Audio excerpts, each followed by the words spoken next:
Buenas noches a todos los participantes. Sean bienvenidos a una nueva videoconferencia del Diplomado en Derecho Procesal Penal. Nos encontramos nuevamente con el doctor Ariel Coronado López. Voy a leer, por favor, un poco del amplio conocimiento que tiene el facilitador. Él ha realizado un diplomado dentro del CEPI. Asimismo, un diplomado en constitucionalismo y derechos humanos en el proceso penal. Quien ha sido docente titular en la Univalle en la materia de práctica de procedimientos especiales, docente de posgrado en materia penal y constitucional en la Universidad San Francisco Javier de Chuquisaca. Es también autor del libro Derecho Procesal Penal Constitucional Boliviano.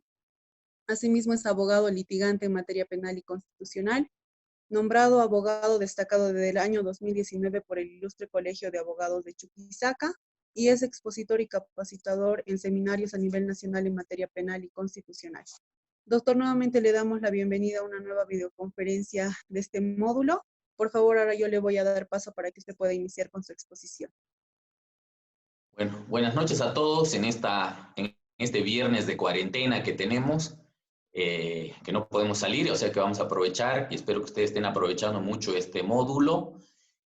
Solo una aclaración, soy actualmente y hace 10 años atrás docente titular de la materia de práctica de procedimientos especiales en nuestra Universidad San Francisco Javier, no en la Univalle. Bueno, esta noche queremos brindarles a ustedes algo de litigación estratégica. La verdad que era mucho más amplio de lo que vamos a exponer el día de hoy, sin embargo, realmente es amplio y nos tomaría muchas videoconferencias el explicarles interrogatorio a peritos, introducción de prueba, alegatos de apertura, alegatos de clausura.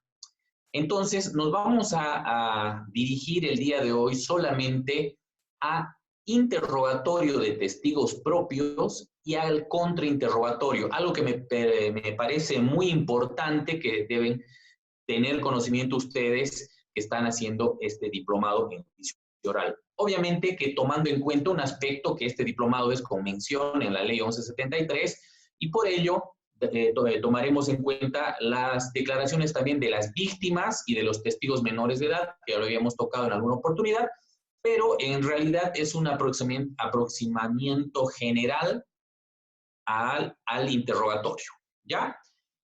Nosotros tenemos que tomar en cuenta que tenemos los denominados testigos propios. Son los testigos que nosotros tenemos de nuestra parte, ya sea como acusadores o como defensores.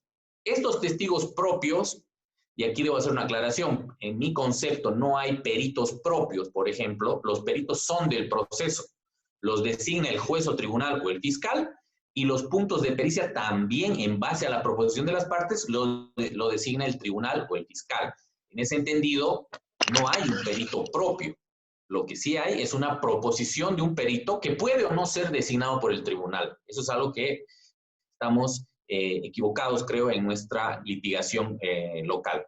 Pero sí tenemos testigos propios, porque si bien son testigos del juicio, al final de cuentas van a estar en la sentencia, pero son los que nosotros proporcionamos y lo que vamos a hacer en una primera parte es explicarles cómo debemos preparar e interrogar a nuestros testigos propios.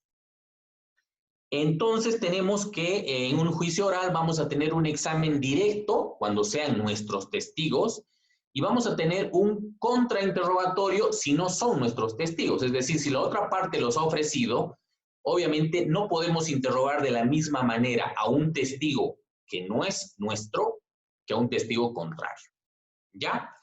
¿Cómo preparamos el examen directo de testigos?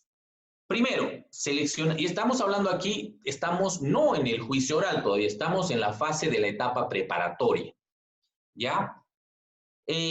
La fase de selección del testigo, ¿no? Nosotros, para empezar, tenemos que tener claro que para elegir un testigo debemos claramente elegir a nuestros testigos en base a nuestra teoría del caso, ¿no? La teoría del caso se arma en la cabeza de un abogado, ni bien viene el cliente y le comenta qué es lo que va a ¿cuál es el planteamiento que trae? Es decir, mire, son sacado dineros. Entonces, ya en tu cabeza, en la cabeza del abogado, se va formulando la teoría del caso. Nosotros, lamentablemente, en Bolivia no tenemos la costumbre de esa teoría del caso llevarla a una planilla, ¿no? Decir qué elementos de prueba tenemos, con qué testigo acreditamos qué, cuál es nuestra teoría, cuáles son los elementos del tipo penal que vamos a acreditar con cada testigo. Eso, lamentablemente, muchas veces se queda en nuestra cabeza y no la llevamos técnicamente, correctamente, debería ser así, a un papel, a un documento. Bueno, en la etapa preparatoria nosotros debemos elegir al testigo. Obvio, no es que te vas a ir a buscar un testigo para que declare lo que tú quieres, sino preguntarás, para empezar, si estás de parte de la víctima, la primera y el principal testigo va a ser la víctima, ¿no? Me ha pasado en muchos juicios orales donde, por ejemplo, la acusación fiscal ni particular ofrecen a la víctima como testigo. Vamos a un delito de estafa. Si la víctima no refiere la manera en la cual fue engañada y se logró el engaño en relación a ella, difícilmente va a poder obtenerse una condena. Entonces, un error muy común, no crean que no es común, que a veces cometemos los abogados, es no ofrecer a la víctima como testigo. Obviamente que la víctima es la principal fuente de información en todo proceso. Entonces, ¿cómo vamos a evaluar al testigo para ver si lo vamos a proponer o no como testigo en juicio? Lo primero que debemos tener en cuenta es que todo testigo debe declarar en la etapa preparatoria ante el policía asignado al caso. En Bolivia, esto se hace y, perdón, no lo hacemos con todos los testigos, se debe hacer con todos los testigos. No hay otra manera de conocer qué va a decir el testigo si no es llevándolo al policía. Obviamente y lamentablemente, con las limitaciones que tenemos de que el testigo declara 2 horas y el policía escribe 5 minutos, aunque se haya tardado 3 horas en transcribir, ¿no? Entonces, esos problemas creo que se podrían evitar muy fácilmente con una grabación. Obviamente, no en todos los lugares de la policía tenemos cámaras, ¿no? Videocámaras. Pero debería grabarse la declaración de los testigos para de esa manera evitar este mal actuado que se hace de no poner todo o no poner lo importante y relevante de cada testigo en la etapa preparatoria. Sin embargo, con esas limitaciones se necesita llevar a los testigos ante el policía asignado al caso. ¿Ya? ¿Por qué? Porque yo voy a ver la manera de cómo esos testigos reaccionan ante esa entrevista. ¿Qué información brindan y cómo la brindan? Obviamente para eso yo tendría que acompañar al testigo, que muchas veces no hacemos eso ante el policía asignado al caso. Lo ideal, obviamente, es acompañarlo. ¿Ya? Ustedes deben saber, para elegir a un testigo, primero, ustedes van a evaluar su declaración. Le van a hacer una entrevista.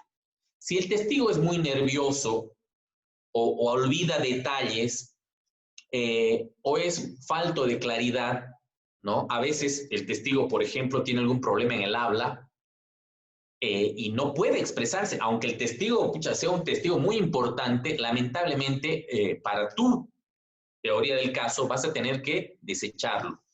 Entonces, nosotros consideramos que la elección del testigo es muy importante. Es muy importante que tengamos en cuenta eso. El testigo tiene que ser claro, tiene que brindar bien la información. Entonces, yo tengo que elegirlo al testigo. Estábamos hablando de la víctima, ¿no? Siempre el testigo afectado por el delito, obviamente, es si estamos de la parte de la acusación, el principal testigo. ¿Ya? Después vamos a ver que la declaración anticipada, por ejemplo, de los testigos funciona sobre todo en los delitos de violencia, que con la Ley 1173 se pretende proteger más aún. Ya se ha hecho una práctica o un protocolo de que persona que haya sido víctima de un delito de abuso sexual o de violencia, se le toma la declaración anticipada en cámara GESEL, ¿no?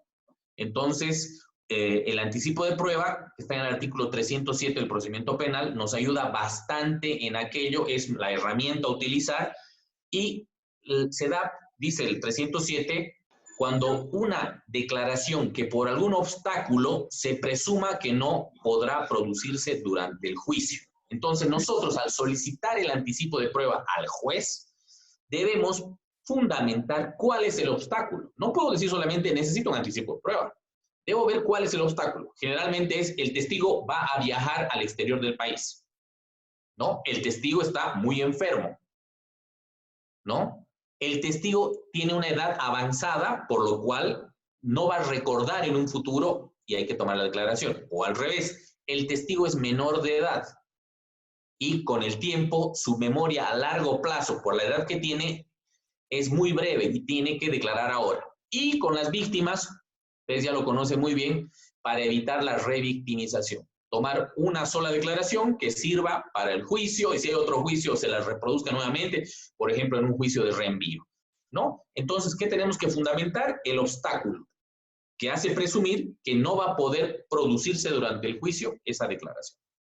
El juez, si lo considera admisible, va a citar a todas las partes, principio de contradicción, que lo veíamos en la anterior conferencia, citando a todas las partes, principio de contradicción, ¿no es cierto? A todas las partes, lo decíamos ya, con las facultades establecidas en el código.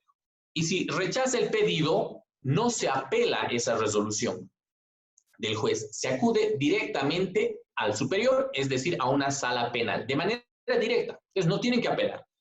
Ustedes formulan su reclamo a esta negativa, pero lo hacen directamente a la sala penal de turno del Tribunal Departamental, en este caso de Justicia de Chuquisaca, ¿no?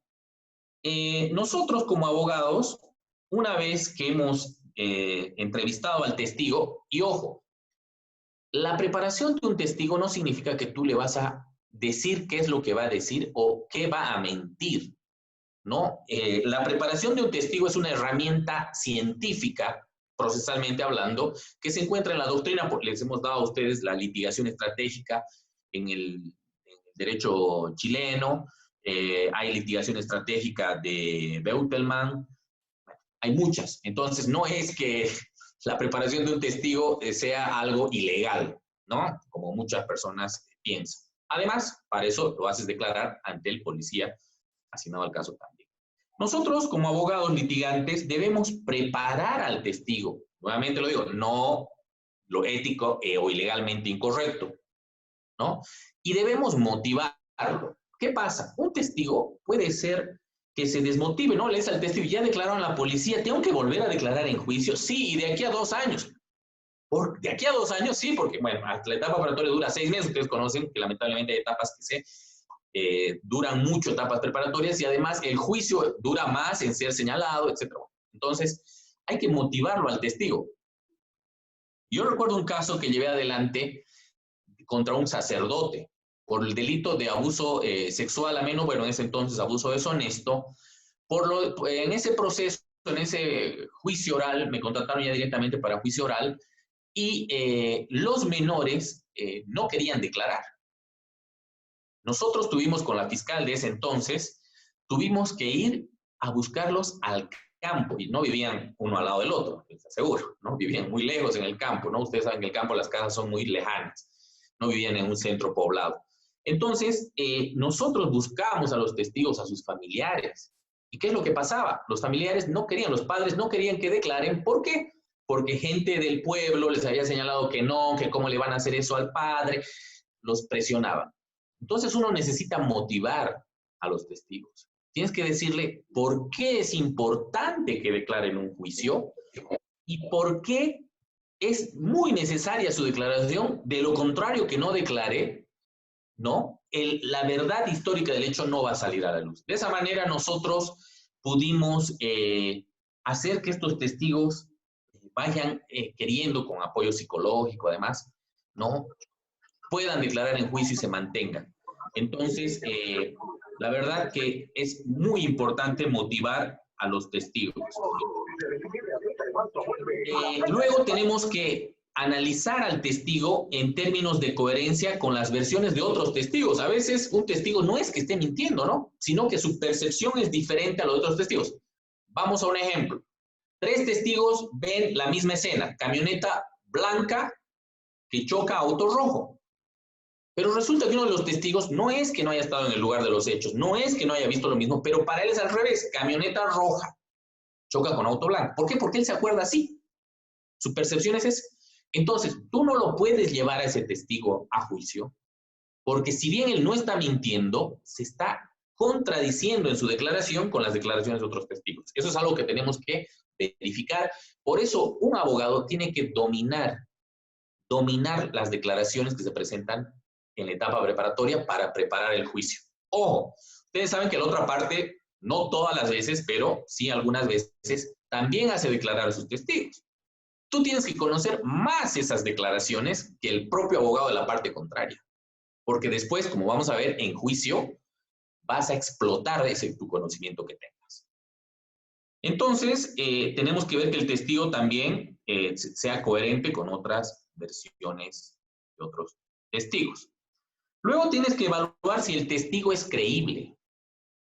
Esto, si bien ha sido superado por la ciencia, por las reglas de la psicología, sí todavía se mantiene arraigado en nuestros tribunales y depende a los antecedentes personales del testigo, es decir, antecedentes penales que pueda tener el testigo. Yo recuerdo un caso en el cual era un homicidio, sí, pero estaba tipificado como asesinato, perdón, en el cual los testigos clave de la parte acusadora eran dos testigos que decían que mi defendido hubiese matado a golpes en el piso a su amigo con el cual ellos estaban. Sin embargo, ambos tenían antecedentes penales, ¿no? Entonces, ¿qué tiene que hacer uno? Preguntarlos antes. Eso ya estamos hablando en contrainterrogatorio, ¿no? Pero ¿por qué les digo que tienen que ser creíbles? Antecedentes personales. Tenían antecedentes penales en robo agravado, lesiones graves a oficiales de policía, ¿no? Tráfico de estupefacientes. Entonces, ambos testigos, obviamente, su declaración no iba a ser tomada con la credibilidad de cualquier otro testigo. La forma de mirar, de vestirse, la forma de hablar. Es evidente que esto ya es solo una parte muy pequeña debería ser de la declaración o de la valoración de un testigo. Sin embargo, les digo nuevamente, está muy arraigado esto. Lo que más debería importar es la credibilidad del relato, no del testigo, ¿no? Pero lamentablemente ustedes ven las sentencias y las sentencias dicen no es creíble porque es amigo de la parte, ¿no? Eso no es suficiente, pero así se valora. Entonces, entre los antecedentes personales también tenemos que saber la relación con las partes, si es amigo, familiar, le adeuda dinero. Ustedes saben que eso se pregunta al empezar, pero en su interrogatorio es bueno que ustedes vuelvan a preguntar aquello para que conste en acta y además para que el testigo a propia voz les pueda señalar aquello. Obviamente que la forma de vestir, la forma de hablar parecería que no es importante. Sin embargo, si mi testigo tiene un arete en la nariz, otro arete en el labio, se viste con una gorra y no sé, yo le digo al testigo, mira, para audiencia de juicio, te vas a sacar los aretes y vas a ir con camisa, con chompa, ¿entienden? Yo sé que esto no debería ser así, pero lamentablemente estamos hablando ahorita, yo lo que les digo es la ciencia, reglas procesales de la doctrina, ¿no? Entonces hay que tomarlas en cuenta. Ustedes ven en Estados Unidos, ¿no? A veces los procesados pueden vestirse de una manera afuera, pero a juicio van corbata, saco, ¿no es cierto? Igual tus testigos tienen que ir de una manera que el tribunal sea más proclive a otorgarles credibilidad. Sobre esto, el artículo 351 del procedimiento penal se refiere que después de que el juez o presidente del tribunal interroga al testigo sobre su identidad personal y las circunstancias generales para valorar su declaración. Ahí está. Legalmente en Bolivia se valoran las circunstancias generales. ¿Cuáles son las circunstancias generales? Antecedentes personales, relaciones que se tengan con las partes, su forma de hablar, eso obviamente que no, eso será otra valoración. Nosotros también debemos saber identificar las debilidades de credibilidad de nuestro testigo, ¿no? Nosotros ya, cuando preguntes a un testigo en la etapa preparatoria, tu testigo, le debes consultar, ¿eres familiar? ¿Tienes antecedentes penales? ¿No? Y ya lo vas a ver. Si no ves a tu testigo, imagínate que lo llevas a juicio por su nombre y a juicio el testigo va no sé, con un cuchillo tatuado en la cara, ¿no? Entonces, obviamente, no va a ser un testigo tan importante. ¿Cómo nos acercamos al testigo? A nuestro testigo, nuevamente estoy señalando, esto no es para el testigo de la contraparte. Primero, yo debo entrevistarle en un lugar cómodo. Bueno, generalmente se entrevista a los testigos en nuestra oficina, ¿no? En la oficina que tengamos. Obviamente, siempre intenten, el testigo no puede estar en presencia de varias personas que no tengan nada que ver, o sea, tu colega que trabaja ahí, tu secretaria, la persona que te colabora, ¿no? O el amigo que te visita, no. Tiene que ser una entrevista donde esté tú y el testigo. Primero te debes presentar, explicarle qué rol tienes en el proceso. Buenas, yo soy el abogado de la víctima, de que se llama tantos, y lo que te pido es que me cuentes, ¿no es cierto? O yo soy el abogado de la acusación. Luego tienes que hacerle notar cuáles las etapas del proceso penal. O sea, explicar, mira, estas tus declaraciones ante la policía y es muy probable que de irse a juicio tú tengas que ir a juicio a declarar nuevamente de aquí, como les decía, a 2 años, ¿no? Algo así. ¿No? Tienes que explicarle por qué es importante su declaración, como habíamos señalado, y tienes que también explicarle que si declara en falso puede ser procesado penalmente, cuáles son sus derechos y obligaciones. Por ejemplo, el derecho que habíamos en la anterior ocasión, de que si está trabajando, él puede pedir permiso y que si no le dan el permiso, tiene 8 horas de arresto el empleador, ¿no? Cosas así. Las preguntas que tenemos que hacerle en esa primera entrevista al testigo son claras, cortas, para escuchar. Nosotros estamos sacando información del testigo, no le estamos dando información nosotros, ¿no? No debemos colocar ideas o frases armadas. Y también es importante preguntarle como si fuéramos la contraparte, ¿no? Prepararnos para el contrainterrogatorio. ¿Por qué? ¿Por qué es importante esto? Porque a veces tú notas que hay alguna debilidad o alguna contradicción del testigo y preguntas, ¿y por qué está diciendo eso si usted hace un momento ha dicho eso? Pues ya te adelantas a lo que la otra parte va a notar y él te puede explicar bien o mal. Si te explica bien, por esto, no es contradicción, es por esto, por esto. Entonces, si es así, tú sabes que ese testigo está diciendo la verdad. Pero si no soporta el contrainterrogatorio que tú le haces, mucho menos va a soportar un contrainterrogatorio de la parte contraria o del tribunal, porque ustedes saben que al finalizar la entrevista en un juicio oral, el interrogatorio, el tribunal hace las preguntas, ¿no? Hace las preguntas y entonces tenemos que saber que ese testigo debe ser lo suficientemente firme para brindar su declaración. ¿Ya? Por ejemplo, también hay que aclararle al testigo, es muy importante esto, decirle, mira, lo primero es así, te van a tomar juramento, el tribunal va a estar al frente, la parte contraria va a estar allá, nosotros vamos a estar allá, y tú vas a declarar aquí, en el centro, explicarle. Luego decirle, te van a decir esto, te van a decir si tienes problemas con la justicia, etc. Entonces, todo eso hay que explicarle al testigo, ¿no? Y nosotros debemos conocer muy bien a nuestro testigo, sus relaciones, etc. Luego, preguntamos, primero le dejamos que él relate. Él va a relatar y va a decir, bueno, yo estaba allá y resulta que vi cómo sacaron un cuchillo y le clavaron al pecho. Una vez que ella declare todo, aclaraciones, ¿no? Vas preguntándole cosas. Es muy importante, según la doctrina, que la entrevista con el testigo se haga 2 veces. Una vez, obviamente, vos tienes que munirte en la etapa preparatoria de la prueba documental, testifical, pericial, para sostener tu versión de los hechos, ya sea defensa o acusación. En ese sentido, lo que nosotros tenemos que hacer es una primera entrevista en esa ocasión. Pero ya para ir a juicio oral, siempre considero que debe hacerse, nuevamente, estamos hablando de técnicas procesales, doctrinarias, una entrevista antes del juicio. ¿Por qué? Porque el testigo olvida. Si tú te entrevistas con el testigo en la etapa preparatoria y 2 años después vas a juicio y no lo entrevistas nuevamente, ese testigo, por más que haya visto el hecho a 1 metro, puede haber olvidado detalles. Entonces es muy importante que ustedes tomen en cuenta que tienen que entrevistar a su testigo antes del juicio. ¿Qué preguntas podemos utilizar en el examen directo? Les decía que nosotros en Bolivia no solemos plantear en nuestra plantilla la teoría del caso, ¿no? Eso es algo que apoya muchísimo. Les soy sincero, yo no suelo llevar esas plantillas, sí anotaciones, ¿no?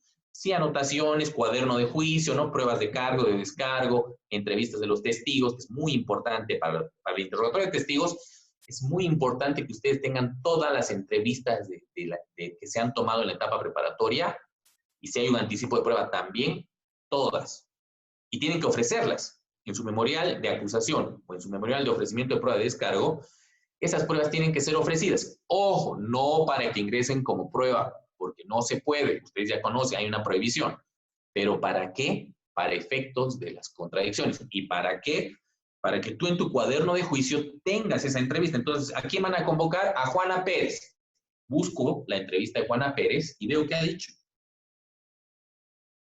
Y si en juicio ella declara cosas que no están en su previa declaración, como vamos a ver adelante, incidente de contradicción de testimonio, y con ello que se la remita por falso testimonio y te has bajado un testigo de juicio. Entonces, esa plantilla tiene nuestra teoría del caso, nuestra teoría jurídica, nuestra teoría fáctica, y en ese momento nosotros podemos elaborar las preguntas para el testigo, para que en juicio extrae la información, ¿no? Como les decía, los materiales para juicio son la declaración prestada por el testigo en la entrevista en la fase de la investigación, artículo 354 del procedimiento penal en Bolivia. Si los testigos incurren en contradicciones respecto de sus declaraciones anteriores en la etapa preparatoria, en otro juicio oral que haya sido anulado, también nos sirve, o en otro juicio donde haya declarado sobre el mismo hecho. Puede ser un juicio civil, ¿no? Donde él declara algo y luego que tiene que ver con el hecho, no es que va a declarar otra cosa, y en juicio civil declara de una manera y en juicio penal de otra. Eso no es posible, ¿no es cierto? Entonces, si ingresan en contradicciones con sus declaraciones anteriores, claramente nos pide que sean anteriores, el juez podrá ordenar su lectura de esa declaración anterior, siempre que se hayan observado en su recepción las reglas previstas en este código.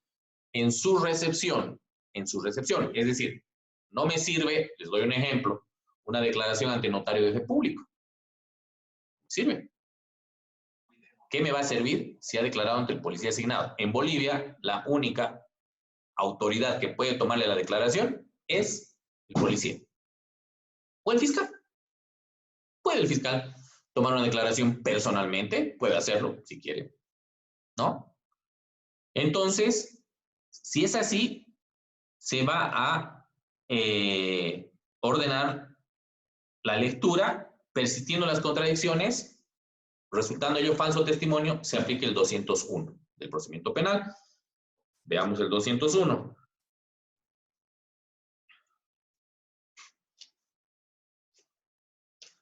Falso testimonio. Si el testigo incurre en contradicciones, se le combinará a que explique el motivo de ellas. Si no lo hace y su declaración revela indicios de falso testimonio, se suspende el acto, ya no termina de declarar, y se remiten antecedentes al Ministerio Público. ¿Qué es lo que pasa? Tú estás interrogando al testigo y el testigo ingresa en una contradicción con su declaración anterior que tú tienes que haber leído y conocer. ¿Qué es lo que haces? Planteo incidente de contradicción de testimonio o de falso testimonio también se llama. ¿Qué tienes que explicar? Tienes que decir cuál es la contradicción en base a la lectura de sus anteriores declaraciones. El testigo aquí ha señalado que era de noche. Sin embargo, en su declaración, la etapa preparatoria dice que es de día. Le vas señalando si hay varias contradicciones. ¿Cuáles son las contradicciones? El tribunal es lo que hace. Bueno, primero, como todo incidente, corre un traslado a la parte siguiente, no para que explique por qué son las contradicciones, sino para ver si él quiere preguntar algo también al testigo en base a esas contradicciones. Le explica al tribunal, le dice, mire, esta es su declaración anterior. Usted ha declarado de esta manera, en cambio ahora en juicio declara de esta. Explique por qué esa contradicción. Si el testigo no sabe aclarar esas contradicciones o no puede hacerlo, falso testimonio, Ministerio Público, y obviamente esa declaración no va a ser valorada por el tribunal. ¿Por qué? Porque ha mentido. ¿No? Luego, tenemos que ordenar, como decía la doctrina, nos dice las proposiciones fácticas en ejes temáticos, que en mi plantilla debería señalar qué pretendo con el testigo. ¿No? Muchas veces eso lo hacemos con anotaciones, ¿no? No es necesaria una plantilla que debería ser así, ¿no? Bien estructurada, sino testigo tantos, él ha visto el hecho, entonces, ¿no? Hay que preguntarle esto, un pequeño bosquejo se puede hacer, ¿no? Luego, tengo que verificar qué elementos o documentos permiten acreditar la veracidad del testigo. Yo ya tengo que proponer ese elemento de prueba, ¿no? Por ejemplo, dijo él, la camioneta era roja. Y hay una fotografía que ya yo tuve que presentar como prueba y ofrecerla como prueba, donde está la camioneta roja. Entonces, lo que dice el testigo lo acredito con una prueba, en este caso una fotografía, y así, en base a la valoración integral de la prueba que ordena el 173 y el 124 del procedimiento penal, nosotros podemos decir en conclusiones, el testigo dijo que la camioneta era roja, y evidentemente ustedes vieron la fotografía, era roja. ¿Qué hacemos con eso? Acreditamos a nuestro testigo. Eso tenemos que tener, o sea, declara testigo, ¿no? Y nuevamente les digo, no es necesario, es una gran plantilla, sino testigo refiere, ¿con qué acredito? Prueba testifica. Otro testigo que ha dicho lo mismo, ¿con qué acredito? Con la prueba documental. Eso ya me va armando mis conclusiones. Debo también ya adelantar lo siguiente. Si el testigo es menor de edad o es víctima, como ya hemos señalado atrás, debo explicarle al tribunal que hay un anticipo de prueba. Y si no, si va a declarar en juicio, porque no fue posible hacer el anticipo de prueba, si es menor de edad, tengo que avisarle. ¿Para qué? Para que se haga la declaración en cámara Gesell, por videoconferencia, como hemos visto con las modificaciones de la ley 1173, ¿no? Si es menor de 16 años o es la víctima de un hecho de violencia sexual, no va a declarar, tiene que anticiparse que tiene que traer un psicólogo, tiene que anticiparse que se va a utilizar la cámara Gesell, o tiene que anticiparse que se va a hacer una videoconferencia para que no esté presente la víctima o el testigo menor de edad, para que se haga por escrito conforme a las reglas que establece el procedimiento penal. ¿No? Entonces tengo que avisar. O, por ejemplo, si mi testigo no habla español, ya tengo que avisar con anticipación de que él no habla español y que se proponga o pedirle al tribunal que designe de oficio un intérprete, ¿no? Esas cosas tenemos que tenerlas anotadas. Es decir, mi testigo es niño, pedir esto. Mi testigo no habla español, pedir aquello, ¿no? Aquí hay algo muy importante que lo dice la doctrina, y es lo siguiente. El acusado debe permanecer siempre en el lugar. En Bolivia tenemos jurisprudencia que señalan que no tiene que estar presente, pero sí tiene que escuchar, sin que lo vea la víctima, lo que sucede en la audiencia. Entonces, para mí, la declaración en privado, donde sacan a todas las partes y se queda solo el tribunal, ya les adelantaba la anterior conferencia, obviamente lesiona el derecho a la defensa, el principio de contradicción, y debemos evitar ese mal uso de la declaración en privado. ¿Cómo se hace eso? Con cámara Gesell, con videoconferencia, como quieran, con un biombo, como dice. También hay, en Bolivia a veces no hay cámara Gesell en todos los juzgados, entonces tenemos que dar una manera. ¿Ya? Entonces, si utilizamos uno de estos mecanismos, dice la doctrina, videoconferencia, cámara Gesell, biombo, lo que quiera, se debe cumplir con los siguientes requisitos. Siempre el testigo debe ser identificado. No hay testigos sin identificar. O sea, no, el testigo no sabemos su nombre, no hay eso, no existe eso.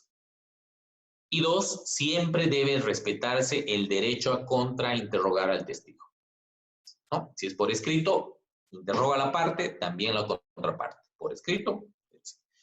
El 353 del procedimiento penal nos señala que el menor de 16 años será interrogado en forma escrita por las partes. Ya hemos señalado aquello, ¿no? Asistido por un pariente del menor o un experto en psicología. Sin esto no puede declarar el menor. Tiene que estar al lado un familiar, su madre, su hermano. Esto no significa que esa persona vaya a sugestionar las preguntas o a estar presionando, lo que podría ser. Para eso está el tribunal, para poder evitar esos casos. Siguiendo las reglas del 203, lo que nos señala, si debe recibirse el testimonio de una persona agredida sexualmente o menor de 16 años, se dispondrá su recepción en privado. Ya habíamos señalado qué significa privado. No significa sacar a las partes, sino utilizar la cámara Gesell o una videoconferencia. Vamos a analizar la estructura y el tipo de preguntas que se deben utilizar cuando son testigos directos. Para preparar la declaración de los testigos, puedo hacerlo de manera cronológica, un examen cronológico, ¿no? Ir cronológicamente haciendo un relato de esa manera. O temático, un examen temático.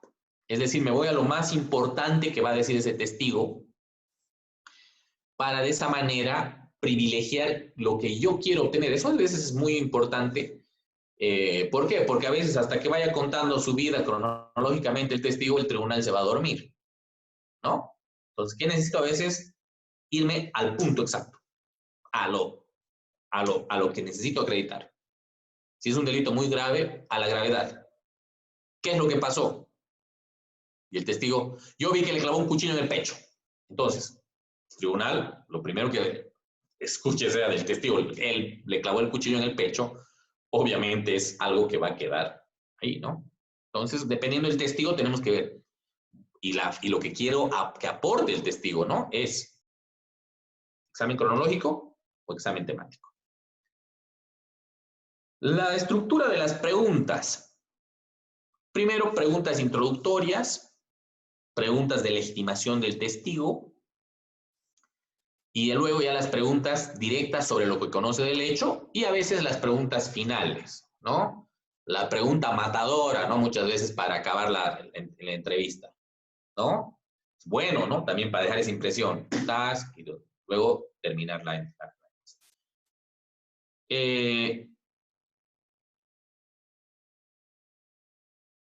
Tipos de preguntas en el examen directo. Como habíamos señalado, preguntas destinadas a generar confianza en el testigo. Una sugerencia que les doy es que jamás sea tu testigo o el testigo de la contraparte, nunca seas hostil con el testigo. Hay testigos muy hostiles, muy hostiles. En el caso del juicio oral, el juicio de responsabilidad seguido al señor Luis Alberto Valle, en el cual yo era defensa de oficio, y mire, fue un testigo que, la verdad, era muy hostil conmigo, me hizo quedar muy mal delante del Tribunal Supremo en ese entonces, Corte Suprema de Justicia, pero uno jamás tiene que ponerse a discutir con el testigo. Nunca, nunca. Por muy hostil que sea, el tribunal debería cortar eso a pedido de la parte. A veces el tribunal no es muy parcial, que digamos, y deja que el testigo sea hostil, ¿no? Entonces siempre ustedes busquen generar confianza. Cuando es testigo de la otra parte, peor todavía. Más confianza darle al testigo. ¿Para qué? Él muchas veces no sabe si vos eres el enemigo o no. Si le hablas bien, él va tal vez a brindarte más información de la que podrías obtener. ¿No? Le tienes que explicar, por ejemplo, perdón, ¿me puedes repetir su nombre? ¿A qué se dedica usted? Mire, explicarle, le voy a formular unas preguntas y le voy a pedir que conteste al tribunal con la voz alta, por favor, ¿no? Eso es bueno. Primero, hacerle ciertas preguntas para generar la confianza. Luego, las preguntas para legitimar al testigo. En base a lo que ha señalado, ¿no? Para las circunstancias, ¿no? Si bien el tribunal ya le interrogó, es bueno que preguntes, ¿no? Por ejemplo, y dígame usted, señor oficial de policía, investigador, ¿cuánto tiempo usted tiene de experiencia en la PLCC? Tengo 20 años. ¿Cuántos casos de violación usted ha visto en esos 20 años? No sé, muchos, demasiados, 100. Entonces, hay que preguntarle la legitimación del testigo, ¿no? ¿A qué se dedica, por ejemplo? Señor, ¿usted qué se dedica? Bueno, yo soy docente de la Universidad San Francisco Javier, ¿no?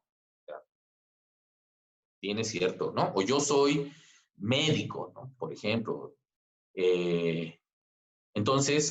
O es una persona, no, yo soy un empresario, ¿no? Entonces acreditar que tiene bastante dinero porque estaría mintiendo en un caso de, de, de violación, digamos, ¿no? Cosas así.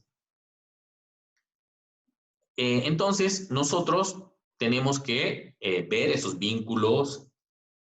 Luego le podemos preguntar dónde trabaja, dónde vive, porque, por ejemplo, pasa que, ¿y usted qué hacía a las 3 de la mañana en la calle, digamos, ¿no? El día martes? Entonces, él podrá explicar preguntándole, por ejemplo, ¿usted en dónde trabaja? Yo trabajo en Francés. Ajá.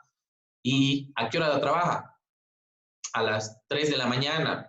Salgo para llegar a la planta a las 5. Es que pasa el micro a las 3:30. Yo estaba esperando el micro que me lleva a mi trabajo, ¿no? Entonces hay que preguntar esas preguntas.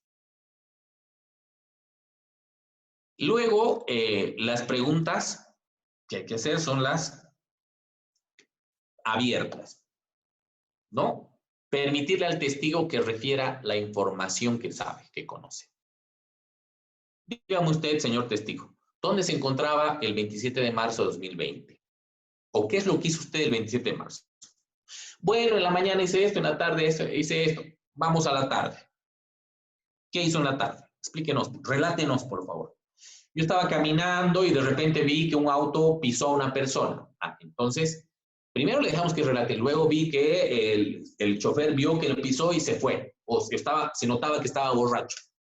No se bajó del auto y se cayó. Le dejamos que relate, ¿no? Obviamente que todo depende del testigo que tengas al frente. A veces, el testigo por timidez, por nerviosismo, tú le dices, ¿qué hizo? Estaba en mi casa. Y punto, y se calla. Entonces, lo que tenemos que hacer ahí es sacarle con cuchara, ¿no? Como se dice, ¿qué es lo que queremos? Que usted estaba en su casa ya, y se quedó en su casa, señor, toda la tarde. No salí. Ya, ¿dónde fue? Yo fui a la plaza. ¿Por dónde fue? Caminaba por la Aniceto Arce, y ahí en la Aniceto Arce, ¿qué es lo que usted hizo? Ahí vi que un auto, ¿no entienden? O sea, esto no es una regla que se debe seguir a cabalidad, sino nosotros tenemos que saber. Por ejemplo, para legitimar a mi testigo, ¿lo voy a legitimar al principio, cuando el tribunal tiene mayor atención? ¿O lo voy a legitimar al final? ¿O al medio?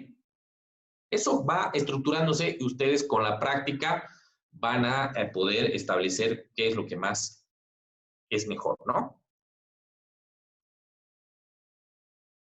Para hacer aquello, puedo interrumpir al testigo, ¿no? Decirle, perdón, una aclaración en lo que está diciendo, en su relato libre, una aclaración, por favor.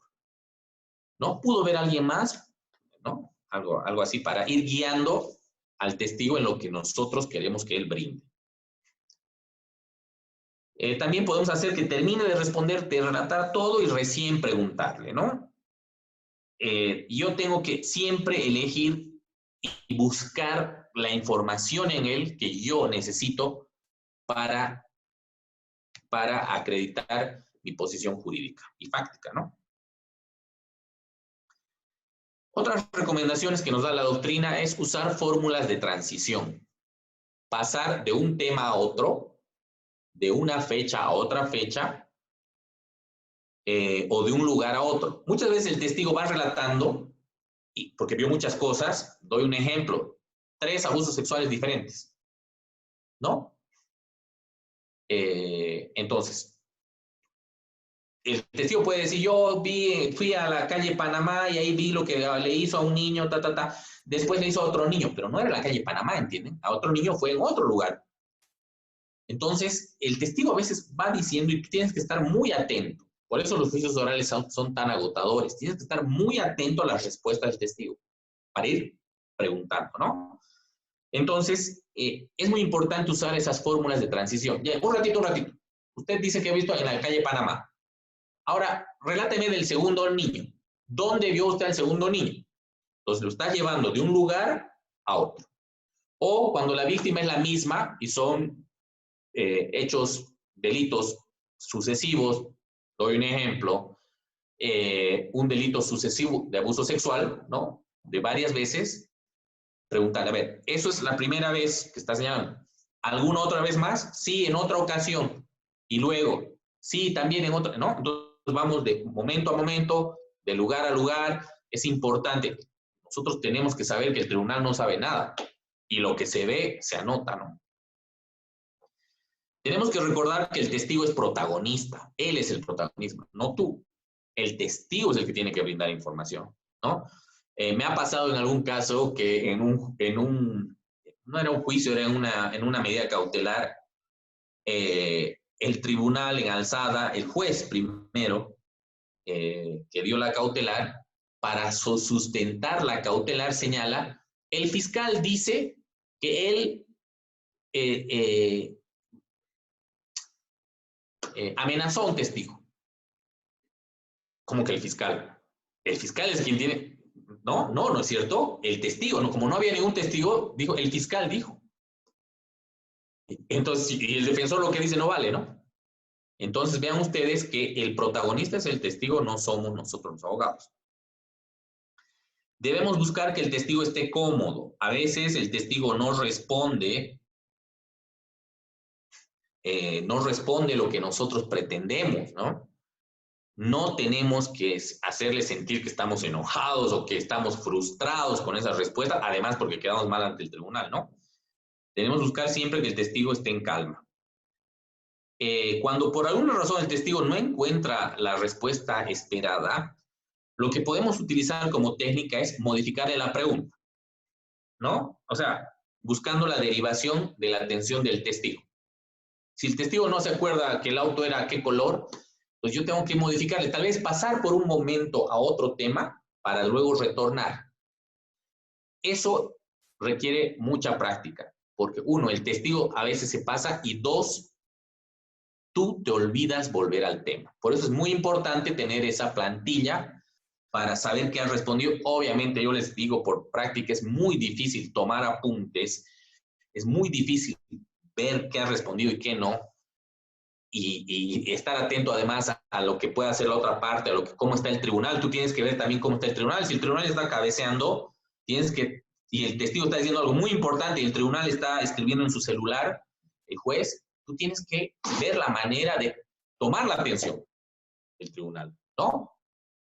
A ver, señor testigo, ¿puede por favor decirme? ¿No? Entonces, para que el tribunal preste atención, o esto es muy importante, por ejemplo, decir, no, esto es muy importante, señor testigo, que me responda.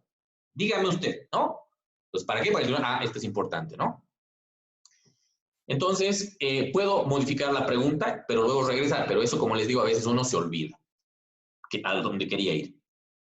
Iniciar una búsqueda de información complementaria para refrescar al testigo su memoria. Por ejemplo, ¿recuerda el color del auto? No lo recuerdo. Ya. ¿Dónde estaba usted el día de los hechos? En la calle Aniceto Arce.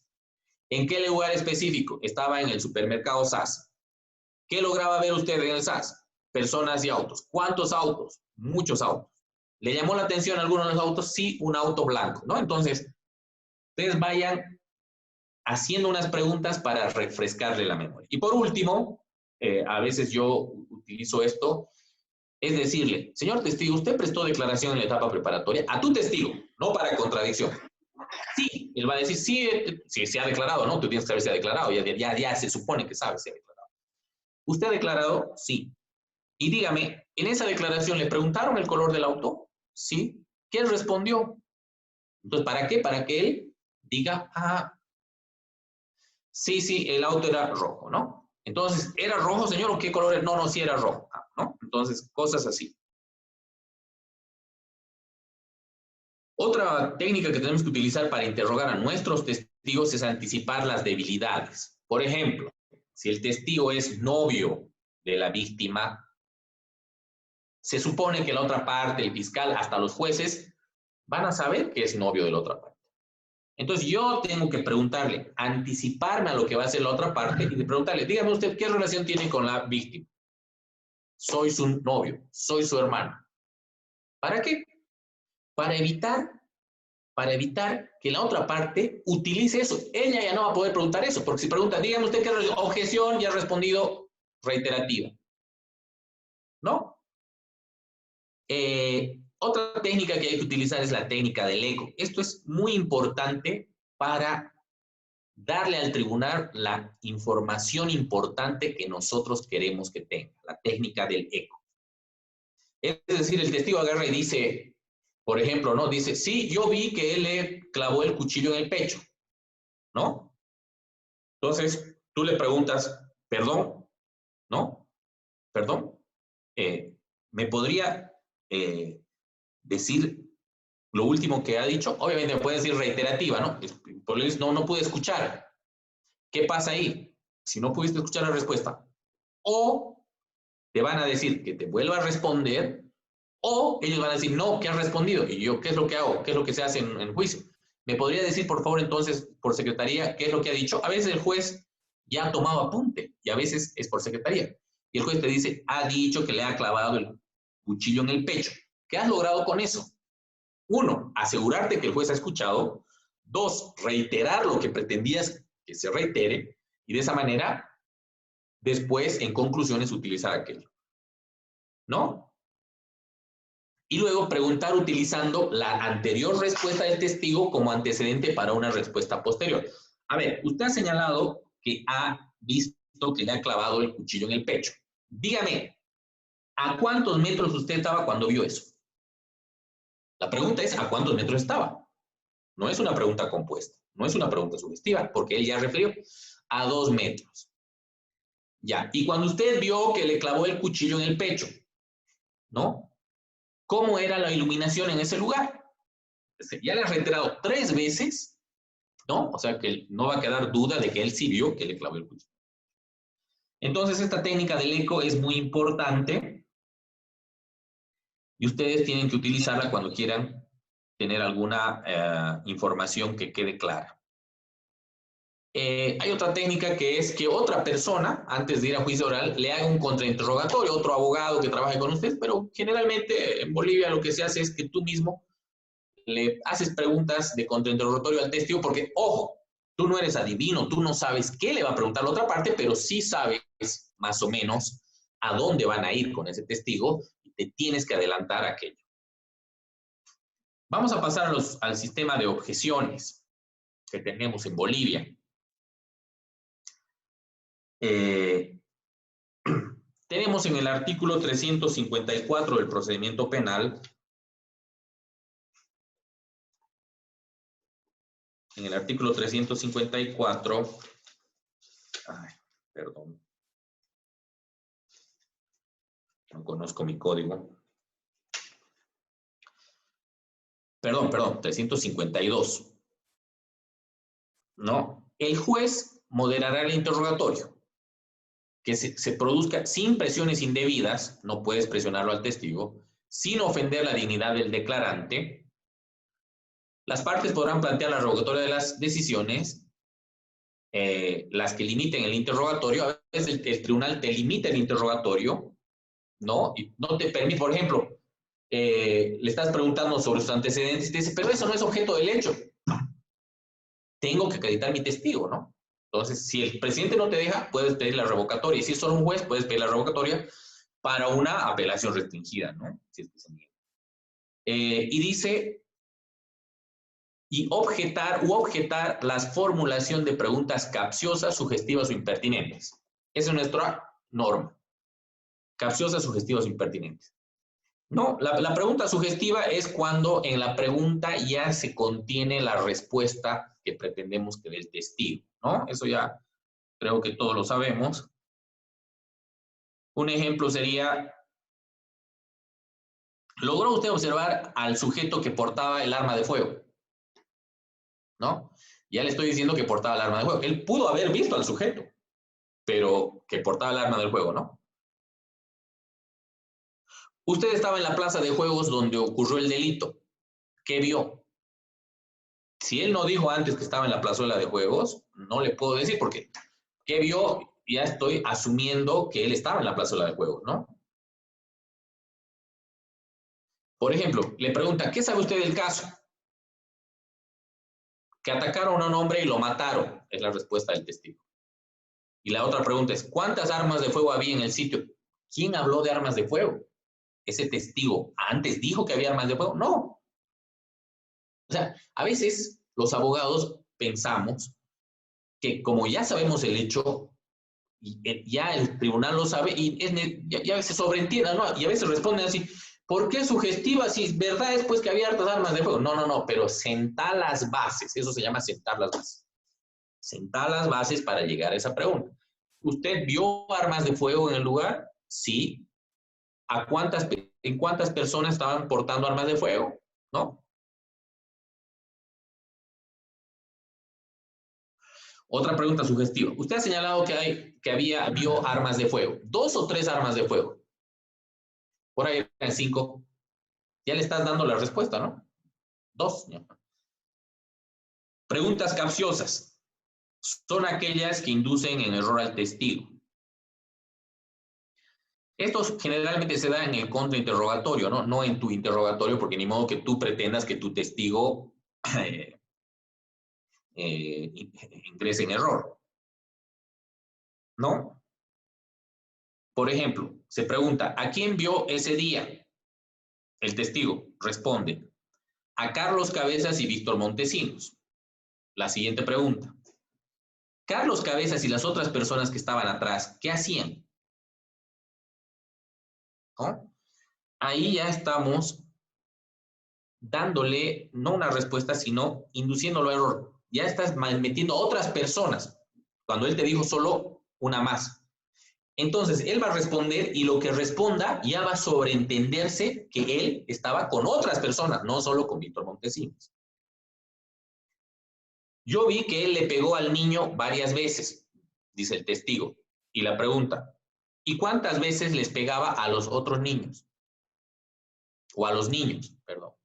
Entonces, él respondió a un solo niño. Y si tú le preguntas a los niños, puede haber otros niños en el caso, no en el hecho. Él ya, la respuesta que dé, les pegaba varias veces, o le pegaba, va a dar a entender que sí había golpes en otros niños. Entonces, esas son las preguntas capciosas las que buscan confundir al testigo. Las preguntas repetitivas son las que ya se han realizado, ¿no? Entonces, en eso no hay problema. Si se ha realizado una pregunta, no se puede volver a realizar. Preguntas de opiniones. Esto es algo que se da a diario, ¿no? Se le pregunta al testigo algo sobre su opinión, ¿no? ¿Y usted qué piensa, digamos? Y obviamente esa es una pregunta prohibida. No estamos aquí para ver su opinión, sino para lo que él tiene conocimiento directo o indirecto y cuál fue la fuente de su conocimiento. Me contó un amigo, escuché, vi un video, no sé. Esta regla posee 3 excepciones en relación a los peritos. Obviamente que el perito lo que más va a declarar es su opinión, ¿no? Profesional. Entonces, ahí se permite. También señala la doctrina de los policías para preguntarle, ¿y en este tipo de delitos qué generalmente hace la víctima o cómo reacciona el delincuente, ¿no? Algo así. ¿Cuál es el modus operandi clásico en este tipo de delitos? Sí, podría ser viendo la experiencia del policía en el hecho. Consideramos que no es algo muy relevante, no tendría que ser en una sentencia, pero... Y cuando estoy interrogando a un testigo común y corriente, pero tiene cierto conocimiento que tengo que haber respaldado, por ejemplo, es que él es experto en derecho comercial, no lo estás llevando como perito. Él trabajaba en un lugar donde se cometió un delito comercial. Pero si él es experto, se le puede preguntar, y dígame, ¿no? ¿En qué consiste la quiebra? ¿No? Esto obviamente puede ser sujeto a objeciones y hay que ver la manera de darnos lugar. Otra excepción es preguntar, por ejemplo, ¿y cómo estaba el estado de ánimo? Objeción muchas veces dice, ¿no? El que sabe cómo estaba el estado de ánimo la víctima. No, lo que le estás preguntando es la percepción que la tenía, ¿no? Estaba triste y lloraba. Luego están prohibidas las preguntas que tergiversan la prueba. Muchas veces nosotros introducimos una prueba documental y la prueba documental dice, digamos, que el auto era negro. Y le decimos al testigo, esta prueba documental dice que el auto era blanco. ¿Y usted por qué dice que era negro? Objeción, es decir, tienes que estar atento. ¿No? Está tergiversando una prueba. El testigo, claro, al decir, uy, él tiene un documento donde dice lo contrario, puede decir otra cosa por miedo. ¿Entienden? Entonces, esas preguntas que tergiversan la prueba no pueden ser. No, objeción, pido que verifique el tribunal, no dice eso la prueba.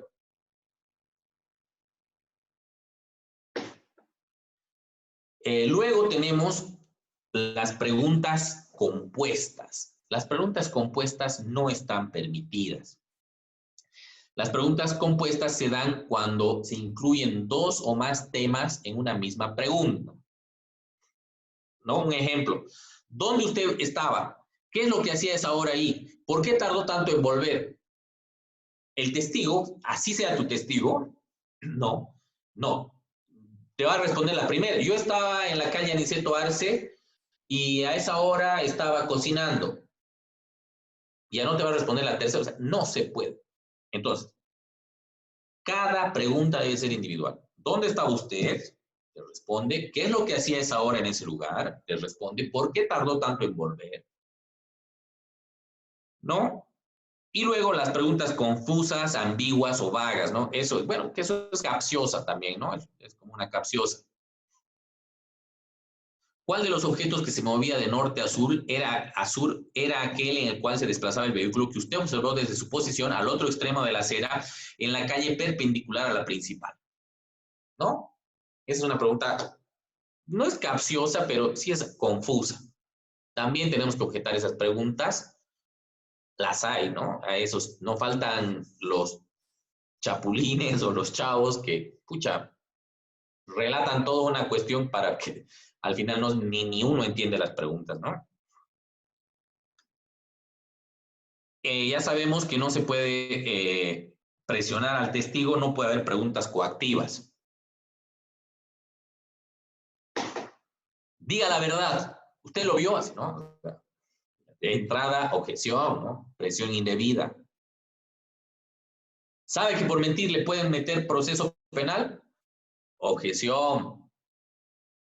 Pregunta indebida. El tribunal le explica, le advierte, ¿no? Primero. Entonces, esas presiones o elevar demasiado la voz, pero usted diga, ¿no? Entonces, esas presiones indebidas las debemos objetar también. Veamos las objeciones, el sistema, qué técnicas o cómo, cuáles son las reglas para el planteamiento.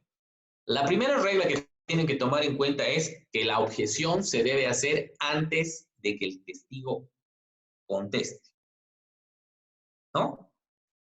Si el testigo ya ha contestado, es evidente que ya no sirve tu objeción porque la información ya ha sido brindada. En otros países se pide que el secretario borre la respuesta. Pero me parece algo absurdo, ¿no? Que de su cabeza vas a borrar. Difícil, ¿no? Entonces, ¿cómo es? Primero, debes advertirle a cuando son tus testigos que ante la palabra objeción él tiene que callar. Igual el juez le va a volver a advertir aquello, pero es mejor que tú lo entrenes, ¿no? La palabra es objeción, ¿no? Entonces, la primera técnica es antes de que conteste el testigo. ¿Cuál es la regla? ¿Cómo se hace en la práctica una objeción? Objeción, el presidente o el juez justifique su objeción. Pregunta sugestiva. Si el juez te pide que aclares, ¿por qué sugestiva? Ojo, a momento de objetar o cuando contestas una objeción, no es posible que des la respuesta. No, pero es que ella dice que es amarillo el auto, ¿no? O sea, solamente lo correcto debería ser sugestiva. Y si realmente el juez duda por qué haría la sugerencia, ¿cuál es la sugestión? ¿No? Entonces, eso es lo que tenemos que señalar.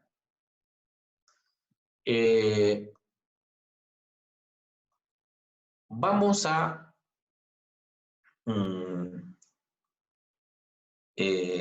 continuar.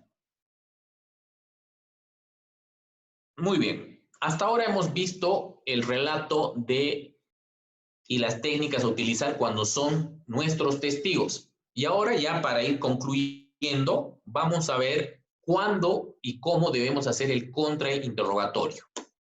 ¿Ya? ¿Qué es el contrainterrogatorio? Ustedes saben que el principio de contradicción rige el proceso penal. ¿Ya? El Pacto Internacional de Derechos Civiles y Políticos señala como una garantía mínima de un procesado el derecho a interrogar y a contrainterrogar a los testigos, ¿no? Entonces, cualquier testigo debe ser contrainterrogado también por la otra parte. ¿Qué buscamos nosotros en un contrainterrogatorio? Primero, poner de manifiesto la falta de credibilidad personal del testigo. En las reglas de la psicología nos hablan de capacidades de percepción, auditivas o visuales, relaciones con las partes o antecedentes personales de la parte, ¿no? Pues nosotros, ¿qué vamos a buscar en el contrainterrogatorio? Obviamente en Bolivia nuestra práctica procesal no está tan avanzada como en otros países y tú muchas veces no conoces los antecedentes personales de los testigos. Pero mínimamente, y ojo, aquí hay algo que es algo que se ha dado varias veces. Le pides al Ministerio Público antecedentes penales de los testigos y te señalan que los testigos no están siendo procesados y por tanto no se tiene por qué pedir sus antecedentes penales. Esto es algo que no debería ser así. Averiguar los antecedentes de los testigos son una técnica válida en un proceso penal, ¿no? Entonces, tienes que hacer lo posible, ¿no? De preguntar los antecedentes personales. Muchas veces la parte conoce a la otra parte, ¿no? Y te dice, no, ese es su primo, ese es su tío, él trabaja con él, ¿no? Tienes que buscar eso. ¿Para qué? Para la falta de credibilidad, para preguntarle. Y usted dígame, usted ha señalado que trabajó con el señor acusador. ¿Sí? ¿Cuánto tiempo trabajó con él? 20 años. No, ya estamos dando un criterio al tribunal para que preste atención a esa declaración. Luego, su capacidad de percepción. ¿No? Señor, usted utiliza lentes, sí. ¿Desde cuándo? ¿Qué medida tiene? ¿No? Para ver que él no pudo haber visto o si vio, pudo haberse equivocado. Lo mismo con los problemas auditivos que pueda tener. ¿Desde cuándo tiene usted ese problema, señor? Que voy a elevarlo. ¿Desde cuándo tiene ese problema? ¿No? Para ver que no pudo haber hablado. ¿No? Luego, estamos en la falta de credibilidad personal, la falta de credibilidad del relato. Según las reglas de la psicología y de la jurisprudencia comparada, ya se ha pasado de la credibilidad personal a la credibilidad del relato. Para esto se tiene coherencia, congruencia, validación por otras pruebas, evaluación integral, etcétera, para la credibilidad del testimonio. Entonces, yo cuando voy a un contrainterrogatorio debo buscar las incongruencias en su declaración, las inconsistencias en su declaración. ¿Cómo voy a tener eso? Con sus declaraciones anteriores. Decíamos no solamente tener las declaraciones de nuestros testigos, sino de los testigos de la contraparte. Obviamente me dirán, es que a veces no declaran todos en juicio. Evidente. El trabajo del abogado es hacer que declaren el mayor número de testigos en la etapa preparatoria, porque mi objetivo es no ir a juicio, ¿no es cierto? Entonces tengo que defenderme muy bien en la etapa preparatoria. Y si no logro mi objetivo, voy a estar preparado para afrontar un juicio. Tengo que ver las inconsistencias del testigo con otros testigos. Ya declaró un testigo y declara lo contrario a este testigo, ahí voy a ir, ¿no es cierto? Señor, a ver, usted dígame, ¿de verdad el auto? No, ya estoy haciendo una pregunta inválida. Usted ha relatado que el auto era blanco. Ya. Dígame, ¿usted conoce al señor Pérez? Sí, lo conozco. ¿Él estaba ese día en el lugar? Sí, estaba en el lugar. Él relató que el auto era negro. ¿Entienden? O sea, debo hacer notar las contradicciones. Hacer una pregunta en relación a eso. También con las pruebas. Muchas veces el testigo dice, yo no mandé ninguna carta, no hice ningún informe. ¿No hizo ningún informe, señor testigo? Sí. Por favor, la prueba judicializada número 2 de la defensa. Señor testigo, ¿esta es su firma? Previo, debo pedir autorización para acercarme al tribunal, ¿no? Pido la prueba, corro, se fijan las partes y si no hay ningún problema, me acerco al testigo, pido autorización. Señor testigo, ¿esta es su firma? Sí. ¿Recuerda este informe? ¿Entienden? Entonces, ay, perdón, sí, hice ese informe. Ya estás demostrando que el testigo o estaba mintiendo o no tiene buena memoria o no recuerda bien lo que pasó, ¿no? También tengo que, si el testigo ha brindado información que me sirve, puede ser que si bien no es mi testigo, a veces brindan información que no deberían brindar porque no están bien preparados. Entonces, tú tienes que utilizar esa información. Y lo puedo utilizar a ese testigo para introducir una prueba. Y yo vi un cuchillo. Yo un cuchillo lo puedes reconocer si se lo muestro. Sí, por favor, la prueba material número tanto. ¿Este era el cuchillo? No, también.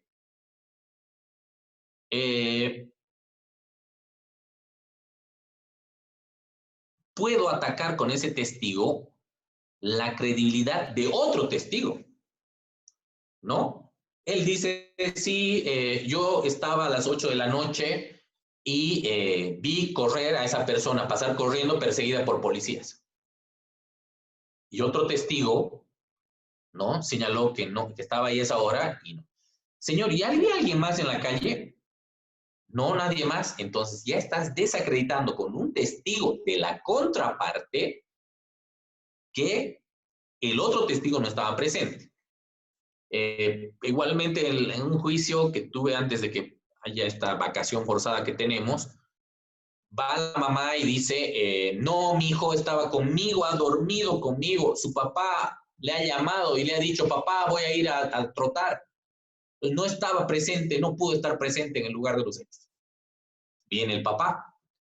Señor, ¿usted habló con su hijo? Sí, hablé por teléfono.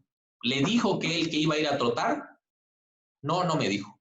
Entonces, ya estás haciendo que entre los dos testigos de la contraparte estén ingresando en contradicciones y eso te sirve para conclusiones. Y luego podemos dejar en evidencia las inconsistencias del testigo con las reglas de la ciencia, de la sana crítica, de la experiencia, ¿no?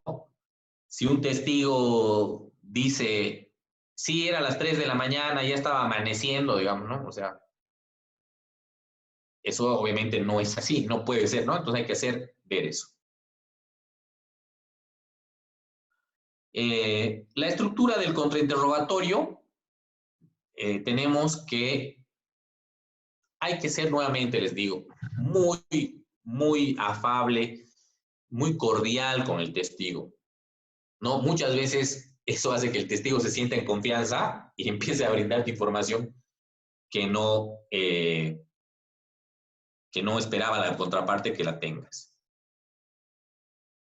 Y siempre hay que dejar una buena respuesta ganadora.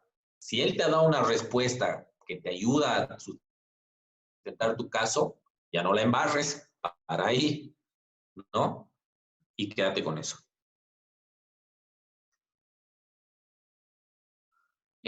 No hay que solicitar explicaciones. Una regla muy importante en un contrainterrogatorio y en todo el juicio, para tus testigos y para los testigos de la contraparte. Nunca preguntes algo sin estar seguro de lo que el testigo va a responder.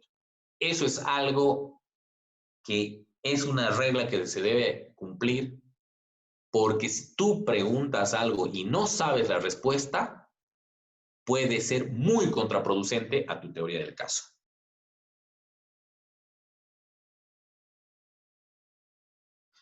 Y si estás seguro, sí, interrogas, ¿no? Hay algunas técnicas para reforzar el contrainterrogatorio. Orientarse a un blanco concreto, a un blanco específico. O sea, tú escuchas la declaración, por eso es contrainterrogatorio, ya has escuchado lo que le ha preguntado a la otra parte. Y tal vez te has percatado de algo,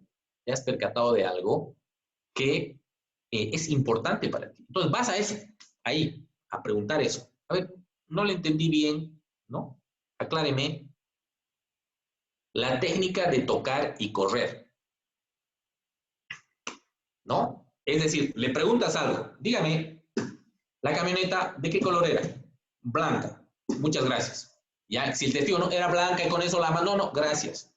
Blanca. ¿No? Eso es la técnica, tocar y correr. A un punto específico y corto. He terminado, no más preguntas, ¿no? Entonces no le das esa oportunidad al testigo de poder decir algo perjudicial. Otra regla, si el testigo de la contraparte no ha brindado información perjudicial a tu caso, no interrogues. No hay que interrogarlo. Testigo no digo nada, no vayas a querer hacerte a la estrella interrogando para que tal vez lo que no le preguntó su propio abogado que lo propuso, lo hagas tú. Nunca hay que improvisar un interrogatorio. Y nunca perdamos la calma. Les decía hace un momento, me tocó interrogar a un testigo, pero muy duro. La verdad que era bastante hostil, pero no podía perder la calma, no puedes discutir con el testigo y bueno, hay que por eso conocer muy bien el caso, dominar muy bien el caso. ¿Cómo controlo la declaración si ese testigo no es mi testigo? Primero, las preguntas a utilizar, ¿no? Voy a utilizar preguntas concretas, cerradas, no abiertas. No le permitas relatos al testigo que no conoces. Luego, mantener un contacto visual con el declarante. Para esto te tienes que parar de tu lugar, ¿no? Eso a veces es un poco complicado porque tienes que tomar apuntes para después verificar y volver a preguntar, ¿no? Pero cuando, por lo menos en mi caso, cuando yo veo que un testigo es bastante importante de la contraparte, sí me paro y voy, dígame, señor testigo, ¿no? No intimidándolo, ¿no? Pero viéndole a los ojos, ¿no? Eso es importante.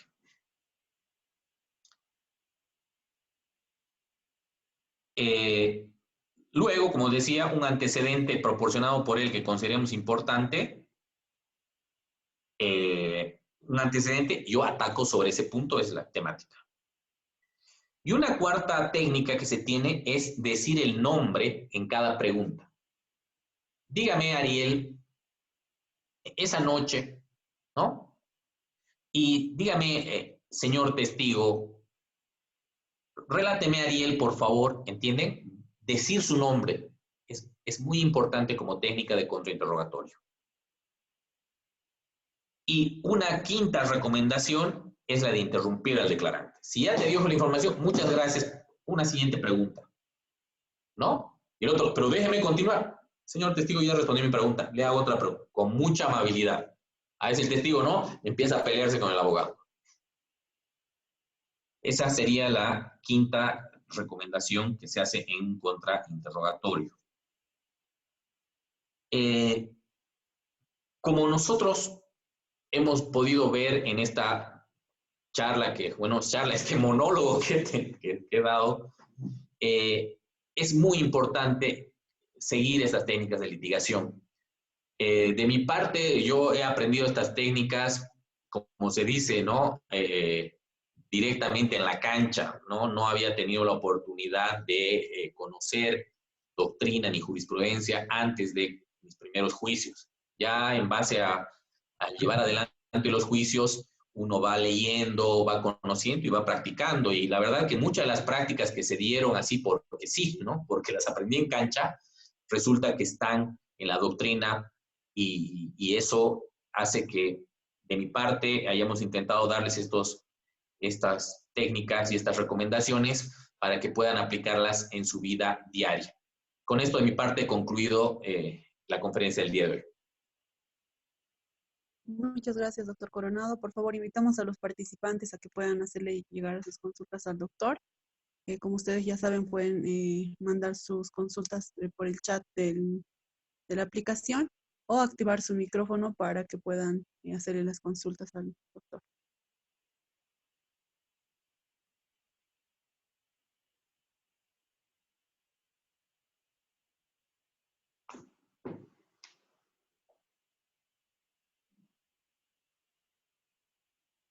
Vamos a guardar, por favor, doctor, unos minutos a que hagan las consultas los participantes. Claro que sí.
Les recordamos a los participantes que también tienen la opción de activar sus micrófonos. Tenemos una consulta del doctor Cerrodo. Me parece que está terminando de redactarla para poderla enviar al grupo y que sea leída. Sí, no. Vamos a... Espero sus preguntas.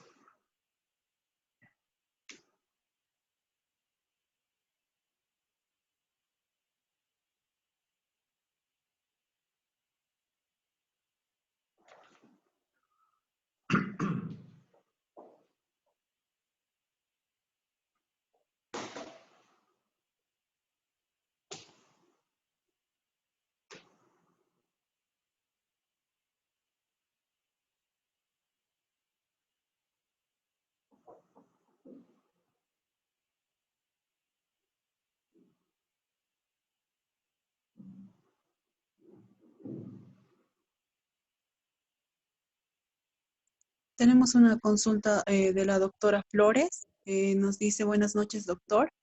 Quisiera que me saque de una duda. En las diapositivas que leímos para el trabajo de ayer, hay una parte donde habla del valor que podría tener la declaración de un cómputo, el cual menciona que de ninguna manera es prueba plena, pero esto en el juicio oral. Mi duda va a qué es lo que pasa en la etapa investigativa. Ya en muchos casos se amplía imputación basada en la toma de declaración de un computado. ¿Cuál es su posición? Muy buenas noches. Sí, si usted ve en las diapositivas, doctora Flores, por una parte hay doctrina que señala que la declaración del coimputado no tiene ningún valor. Sin embargo, también la posición colombiana señala que sí tiene valor.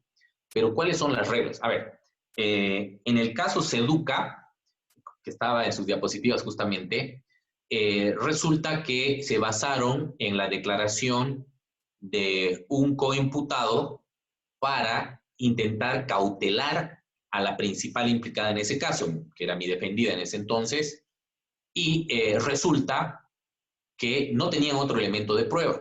O sea, los coimputados señalaban que ella era la autora, que ella les había ordenado hacer los delitos que ellos cometieron, ¿no? Supuestamente. Pero, ¿qué es lo que pasa ahí? El imputado que declaró aquello no fue sometido a medidas cautelares. No le dieron, no pidieron detención preventiva. Entonces, ¿cuándo va a valer la declaración del imputado? Uno, cuando no existan tratos beneficiosos hacia él de parte de la fiscalía o de los jueces, ¿no? De que él diga, yo digo esto en contra de esta persona, pero además para salvarse a sí mismo. Eso no, ahí no vale la declaración del coimputado.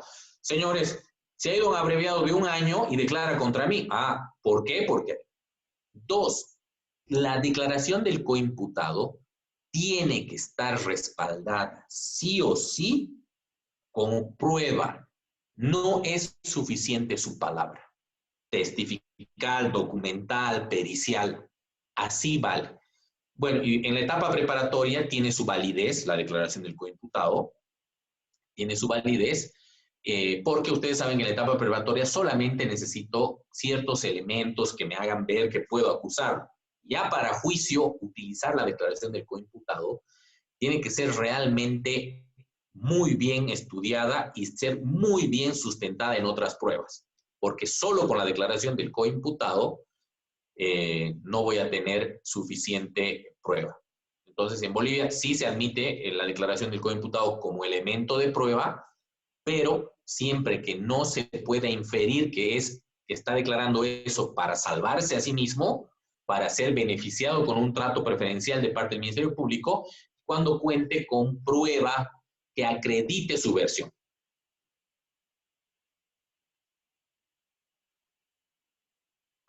Muchas gracias por la respuesta, doctor.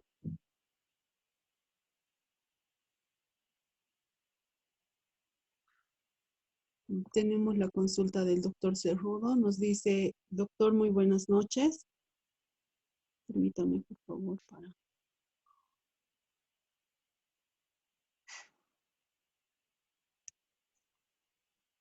Un testigo en etapa preliminar atestiguó con la policía un hecho punible en la zona del mercado campesino. En el mismo indica que fue en la calle Nathaniel Aguirre, pero el hecho ocurrió en la calle Guillermo Loaiza. En juicio oral, las preguntas de la contraparte hacen notar tal extremo, pero el testigo en juicio oral asevera que tal vez se equivocó porque se desubicó por las calles. Pero dijo también que era la calle de dirección de bajada de la iglesia San José, la cual acredita que sí era la calle. ¿Debería ser considerado como falso testimonio o debería ser tomado para la sentencia? Toda contradicción que pueda ser razonablemente cubierta por la persona, por el testigo, no puede ser tomado como contradicción. Es decir, un testigo puede haber declarado, en la etapa preparatoria, fue en la calle Junín, pero se equivocó y era la Niceto Arce. Pero si se le pregunta, y como en este caso dicen, no, pero además dijo que era la que bajaba de la plazuela Tarija, digamos, se supone que es la calle Niceto Arce. Entonces, no toda contradicción se va a tomar como falso testimonio, sino cuando la contradicción no pueda ser aclarada, ¿no? Puede aclarar el testigo y decir, sí, pero es que no. Y muchas veces pasa también que dicen, no, pero yo no le dije eso al policía, ¿no? Escribió mal, ¿no? Entonces, es importante que tengamos que esa contradicción tiene que ser algo que realmente no sea posible explicar. Por ejemplo, que diga, yo estaba solamente con Rosa en la etapa preparatoria. Y en juicio oral diga, yo estaba con Rosa, con Panchita, con no sé quién. Entonces, esa contradicción va a ser realmente muy difícil que la pueda solventar. Y además, nosotros no tenemos que abusar de las contradicciones, o sea, de incidentar falsos testimonios. ¿Por qué? Porque si el testigo puede solventar esa contradicción firmemente, más bien lo hemos valorado ante el tribunal, le hemos dado un valor cuando tal vez no lo tenía. Entonces, yo voy a utilizar el incidente de falso testimonio o de contradicción cuando realmente la contradicción sea absolutamente perjudicial a mi parte y sea absolutamente la contradicción muy fuerte entre una declaración y la otra, ¿no? Porque yo así tengo, nunca puedo asegurar, pero tengo bastante certeza de que voy a poder desvirtuar la declaración del testigo. Pasa también que muchas veces ellos están queriendo mentir porque vino el abogado o la parte y le dijo, no vas a decir esto, por favor, pero tú le recuerdas lo que dijo antes y él dice, no, perdón, sí, es lo que dije en la etapa preparatoria. Entonces, ahí tú logras que lo que él estaba mintiendo lo retrotraes.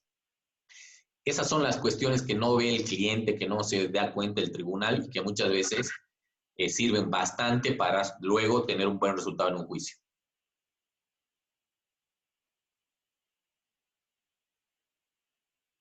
Muchas gracias, doctor. La doctora Flores nos dice, gracias, doctor. Sin embargo, me queda aún la duda. En etapa preparatoria, ¿es suficiente una sola prueba que llegaría a ser la declaración del coimputado? ¿O a su criterio también tendría que guardar relación con algún otro elemento de convicción, como acaba de indicar? Sí. En la etapa preparatoria, dependiendo del caso, ¿no? A ver, siempre la evaluación integral se da en todas las etapas. Vámonos a una cautelar. Ahí, ¿cuál es el bien jurídico que se está por restringir? La libertad. ¿Será suficiente, estamos en etapa preparatoria, digamos en una cautelar, ¿será suficiente la declaración del coimputado para meterlo a la cárcel con detención preventiva al otro imputado? Obviamente ahí, en esas circunstancias, yo considero que no. Y ojo, tomando en cuenta los requisitos que habíamos señalado, que él no se esté beneficiando y que él no esté transmitiendo la culpa de él a otro coimputado. Toda resolución debe ser fundamentada. En la etapa preparatoria, la imputación. Entonces, para abrir un proceso penal, la declaración del coimputado y ampliarle a otra persona, sí me parece que es suficiente. Para una imputación formal, me parece, y eso creo que queda claro, que no es suficiente esa declaración del coimputado, sino que para una imputación formal, el Ministerio Público, además de esa simple declaración del coimputado, debe estar respaldado por otros elementos de convicción. Espero que esa aclaración le sirva, doctor. Muchas gracias, doctor. Tenemos otra consulta del doctor Tapia. Nos dice, buenas noches, doctor. Una consulta. En casos de agresión sexual, ¿la víctima solo prestará declaración una sola vez? De ser así, ¿en qué momento dará su declaración? Bueno, lo ideal es que la víctima declare de una violencia sexual, declare solo una vez. Lo que antes no se hacía esto, ahora sí se ha dispuesto en la práctica porque no hay una norma específica. Les invito a revisar la guía de cámara de uso de cámara de guía de cámara GESEL de la Fiscalía General. Es muy importante. Yo pretendía también hablar hoy día de las pericias, pero realmente nos íbamos a extender demasiado. Pero la guía de uso de la cámara GESEL de la Fiscalía General del Estado realmente nos da las bases para tomar, cómo tomar, cuándo tomar las declaraciones de testigos, de víctimas. Me parece que es una guía muy importante que la deben tener. La declaración de la víctima antes debe darse lo más pronto posible en cámara GESEL. Primero, para que no olvide detalles que podría olvidar si con el transcurso del tiempo, y dos, para que ya no tenga esa presión de haber declarado, etc. Lamentablemente, lo que está pasando en nuestra práctica diaria es que primero le toma entrevista a la psicóloga. No estamos hablando en cámara GES, va donde la psicóloga de la fiscalía y le toma una entrevista. Luego le toma entrevista a la trabajadora social. Luego va a la cámara GES y luego se le hace una pericia de credibilidad de testimonio. Estamos hablando de 4 declaraciones. Obviamente, la entrevista psicológica y la social para mí no tienen validez como prueba para juicio, sí para la etapa preparatoria. Ya, y la cámara GESEL sí tiene validez, pero ya ha declarado cuántas veces. A veces nos sirve mucho a la defensa eso, porque declara una cosa en la psicóloga, otra en la trabajadora social, otra en la cámara GESEL y otra en la pericia. Y eso hace que obviamente nosotros podamos atacar con contradicciones en su declaración. Y ya respondiendo a su pregunta, la declaración anticipada debe hacerse lo más o lo antes posible una vez que se inició el proceso penal, ¿no? Y los jueces están cumpliendo con aquello. Las declaraciones son 1 semana o 2 semanas después de solicitada. El fiscal tiene que solicitar el anticipo y muchas veces los defensores también debemos solicitar las declaraciones anticipadas porque, obviamente, si el caso sabemos que es falso, tenemos que ir a atacar a una declaración anticipada. Podemos pedir nosotros también. Muchas gracias, doctor. No sé si la doctora Kelka desea que le habilite su micrófono. Doctora Kelka, ¿desea que lea su consulta o desea hacerla de manera verbal? Voy a leer entonces la consulta de la doctora Kelka. Nos dice, respecto del principio de congruencia, consultar sobre el principio Lura Novit Curia, según el cual el juez puede cambiar la calificación jurídica del tipo penal, pues lo que se juzgan son hechos y no tipos penales. Existe jurisprudencia del Tribunal Supremo de Justicia que señala que no se vulnera el principio de congruencia. ¿Cuál es su criterio? Perdón, ¿me podría reiterar la pregunta? No, no le he podido captar. Claro que sí. Nos dice, al respecto del principio de congruencia, consultar sobre el principio Lura Novit Curia, según el cual el juez puede cambiar la calificación jurídica del tipo penal, pues lo que se juzgan son hechos y no tipos penales. Existe jurisprudencia del Tribunal Supremo de Justicia que señala que no se vulnera el principio de congruencia. ¿Cuál es su criterio? Sí, sí, respecto a ese principio que lo habíamos visto en la anterior conferencia, yo le señalaba que el Tribunal Supremo lamentablemente se ha apartado de la jurisprudencia esbozada por el Tribunal Constitucional respecto a el principio de desvinculación condicionada. Desvinculación condicionada. Y señala que el principio de congruencia, el Tribunal Supremo señala que el principio de congruencia no se viola cuando el delito al que se va a variar es de la misma familia del otro delito que se estaba acusando o imputando, ¿no? Sin embargo, para mí eso no está bien. Si se modifica la calificación penal y se modifica la forma de participación, es decir, la forma de participación de autor a cómplice o a instigador, obviamente eso necesita el previo aviso a la contraparte para que pueda defenderse. Entonces, el principio de desvinculación condicionada implicaba que yo puedo modificar mi acusación siempre y cuando dé la oportunidad de defenderse al imputado y le dé un plazo, antes 10, ahora 5 días, para que pueda ofertar su prueba de descargo y preparar su defensa. Entonces, en este momento no tengo la jurisprudencia a la mano, pero el Tribunal Supremo sí está actuando de esa manera, para mí lesionando el principio de congruencia. Está permitiendo que se modifiquen los tipos penales directamente, sin advertir a la parte de que está modificando. Nosotros en el caso 24 de mayo utilizamos el caso de la Corte Interamericana, muy conocido en este momento, me acabo de olvidar el nombre, el caso de la Corte Interamericana, se me fue el nombre en este momento, que es muy esclarecedor respecto al principio de congruencia. Y nos dice que si se modifica el tipo penal, varía, por ejemplo, el dolo, ¿no? No es lo mismo el dolo en una estafa que en un estelionato. Listo, son de la misma familia de delitos, nos dirán, sí, pero el dolo es diferente. Entonces, es muy importante el principio de congruencia y hay que luchar porque se mantenga y que se respete. Muchas gracias, doctor. La doctora Flores y la doctora Tapia dicen, gracias, doctor, por la respuesta que les brindó anteriormente. Tengo una consulta más del doctor Cerrudo. Nos dice, como comentario, doctor, su opinión. En las objeciones a las preguntas de los abogados, a veces objetamos porque sí, aún más si ya hubo llamada de atención por el tribunal que habría la intención de dilatar. ¿Qué piensa usted o cómo debería normarse ello para evitar la dilatación del juicio? Bueno, en las objeciones obviamente se hacen las que sean realmente necesarias.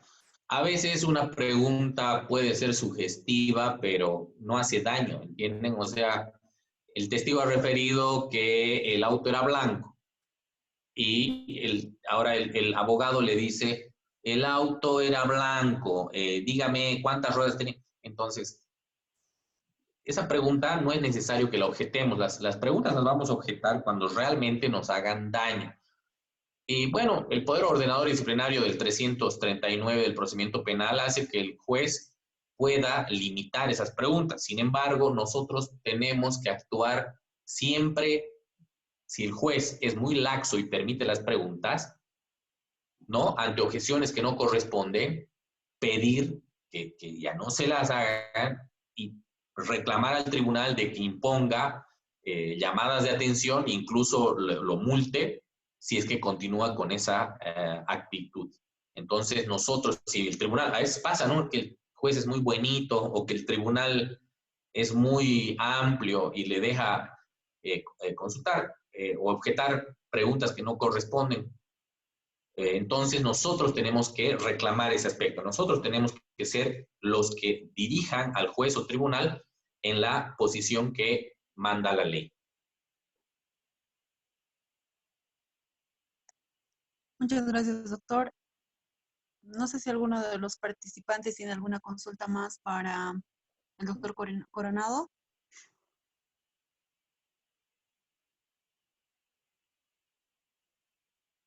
Doctora Martínez, buenas noches.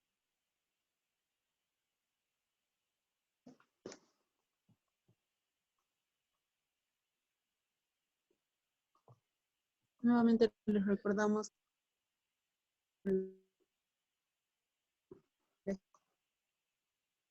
activar sus micrófonos para hacer llegar sus consultas, o también lo pueden hacer llegar mediante el chat de Zoom, por favor. Dice, muchas gracias, doctor. Para dar, por favor, doctor, un minuto más para ver si la doctora Martínez nos dice que le habilitemos el micrófono. Vamos a hacerlo en un momento, por favor, doctor.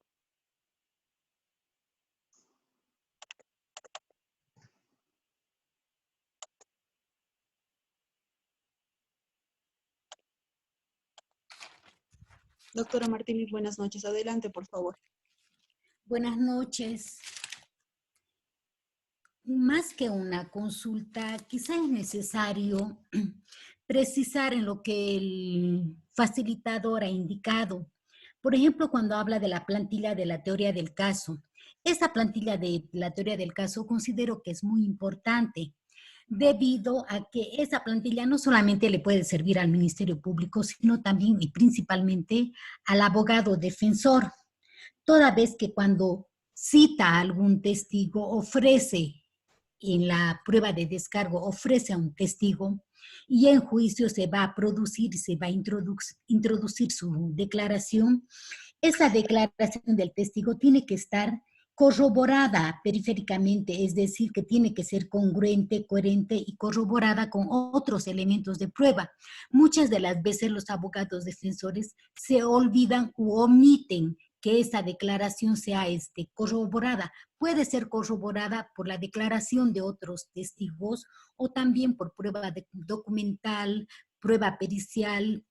En ese sentido, considero de que muchas de las veces los juzgadores no tienen muchos elementos para poder sustentar o dar una valoración adecuada a la declaración de testigo, porque como indica el doctor, los testigos son fáciles de ser, o sea, de ser desacreditados con preguntas o con antecedentes que se les hace sobre aspectos personales de los mismos.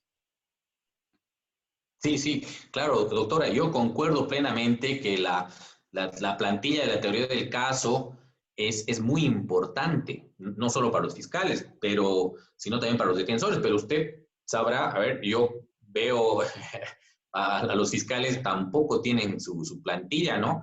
Entonces, no estoy señalando que no sea importante, es muy importante la plantilla de teoría del caso, porque ahí, como usted dice, se va a poder corroborar la declaración de un testigo con documentos, con la declaración de otros testigos, voy a saber qué pretendo probar con cada testigo para poder obtener el resultado que espero. Sin embargo, como en la práctica muchas veces no se hace esto, lamentablemente, se puede suplir de alguna manera con algunas notas, ¿no es cierto? Alguna agrupación de pruebas que se hacen, etcétera, ¿no?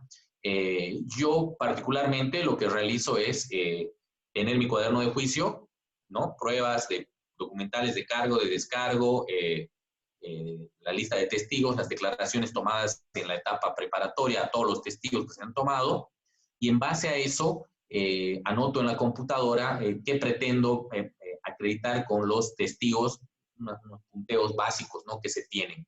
Tiene usted toda la razón, es muy importante, doctor. Gracias, doctor, y felicitarle por la exposición. Si bien no hemos tenido una guía de contenidos en este momento, pero nos ha podido o sea, hacer entender y llegar muy claramente lo que es lo referido al interrogatorio y contrainterrogatorio, que muchas de las veces las partes no saben explotar ese contrainterrogatorio al cual tienen derecho. Sí, muchas gracias a ustedes por su atención también, doctora. Muchas gracias por su participación. Muchas gracias, doctor. No sé si alguno de los participantes, por favor, tiene alguna consulta más para el doctor Coronado. Pueden activar su micrófono o hacerla llegar mediante el chat de la aplicación, por favor. Mientras esperamos si es que hay alguna otra pregunta, hace un momento hablaba de la sentencia de la Corte Interamericana, que se me había ido el nombre. Es la sentencia Fermín Ramírez versus Guatemala de la Corte Interamericana. Esta sentencia es muy, muy importante y muy esclarecedora en relación al principio de congruencia. Pido que la tomen en cuenta. Esa sentencia nosotros la hemos utilizado en el caso 24 de mayo. Lamentablemente no hemos tenido la postura del tribunal, ¿no?, ya que todos saben que han sido condenados. Pero en el caso 24 de mayo se ha modificado no solo los tipos penales, no solamente la forma de participación, sino también se han cambiado los hechos, ¿no? Es algo que, gracias a Dios, actualmente estamos en apelación nuevamente para dictarse el auto de vista, puesto que ya estaba prácticamente terminado el proceso y gracias a un amparo presentado por otros colegas defensores de otros coimputados, se ha podido anular hasta antes del auto de vista.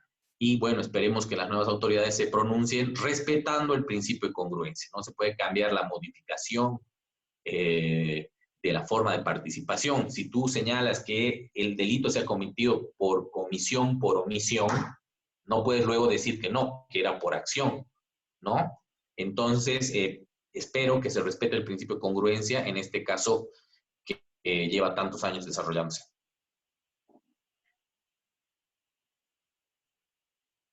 Muchas gracias, doctor. Bueno, me parece, doctor, que ya no tenemos más consultas de los participantes. Podemos dar por concluida la videoconferencia si usted está de acuerdo. Sí, muchas gracias a todos por su atención. Sé que es un sacrificio estar estudiando y escuchando en estos tiempos tan duros que nos ha tocado tener de esta cuarentena. Les deseo a todos que estén muy bien, que se protejan a ustedes y a su familia, y muchas gracias por la oportunidad que me dan a los auspiciadores de este diplomado. Buenas noches. Perfecto, doctor. Las gracias a usted por habernos brindado estas dos videoconferencias y en realidad este módulo. Le damos las gracias de parte de Interacademy de la universidad. Ha sido para nosotros un placer poder contar con su participación en el desarrollo del mismo. Y también, por favor, aprovechamos para agradecer a las personas que participaron de esta videoconferencia. La misma ha sido grabada y va a ser subida posteriormente en plataforma. Nuevamente, las gracias, doctor, y esperamos reencontrarnos en una nueva oportunidad. Sí. Buenas noches a todos.